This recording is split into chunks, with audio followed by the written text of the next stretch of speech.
खांडवा गांव में 7 बजने को थे। खांडवा गांव में हर शाम की तरह घंटी की आवाज गूंज रही थी।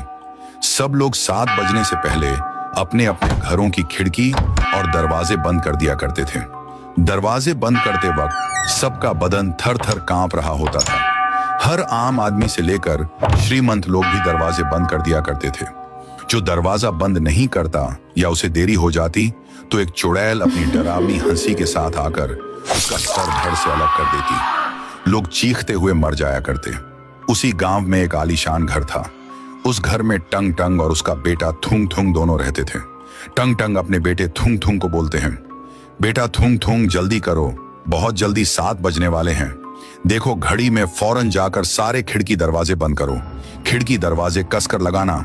और हाँ, मेरी बात कान खोल कर सुनो, 7 बजने के बाद किसी भी कीमत पर किसी से भी कोई बात मत करना।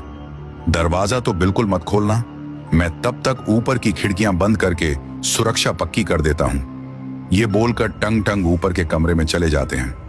थुंग थुंग ने थोड़ा और सोचा, फिर अपने पापा की बात मानकर वह जल्दी से जाकर पहली खिड़की बंद कर देता है और जाकर दरवाजा भी बंद कर देता है। जब वह आखिरी खिड़की के पास पहुंचकर खिड़की लगा रहा होता है, तभी उसके सामने उसकी माँ अचानक से आ खड़ी होती है और थुंग थुंग से कहती है, थुंग थुंग बेटा, मेरे प्यारे बच्चे, तुम कैसे हो? मैं तुमसे मिलने के लिए इतनी दूर आई हूँ।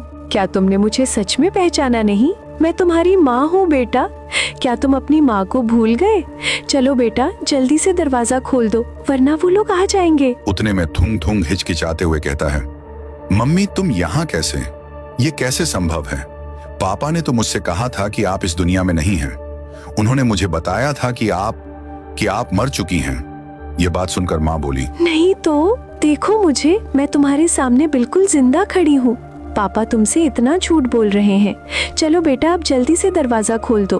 मैं ज्यादा देर तक बाहर नहीं खड़ी रह सकती। वो लोग आ जाएंगे और मेरे साथ कुछ बुरा करेंगे। फिर थुंग बोला, हाँ मम्मी, मैं अभी फौरन दरवाजा खोलता हूँ, फिर आप अंदर आ जाइए। ये कहकर थुंग थुंग ने जाकर दरवाजा खोल दिया। दरवाजा खोलने के बाद माँ अंदर आने लगी। उसी समय टंग टंग नीचे आ गया। आते ही उसने माँ को आते देख जल्दी से दरवाजा बंद कर दिया और दूसरी तरफ की खिड़की बंद करने के बाद बाजू वाली भी खिड़की बंद कर दी। उसके बाद टंग टंग ने थुंग थुंग के पीछे आकर गुस्से से आवाज लगाई, थुंग थुंग, तुम्हारी हिम्मत कैसे हुई दरवाजा खोलने की? तुम्हें अच्छी तरह से पता है कि 7 बजे के बाद बाहर कितना खतरा होता है। क्या मैंने तुम्हें साफ साफ मना नहीं किया था कि दरवाजा मत खोलना? टंग टंग ने माँ की तस्वीर की तरफ इशारा करते हुए कहा, मैंने तुम्हें कितनी बार समझाया है कि तुम्हारी मम्मी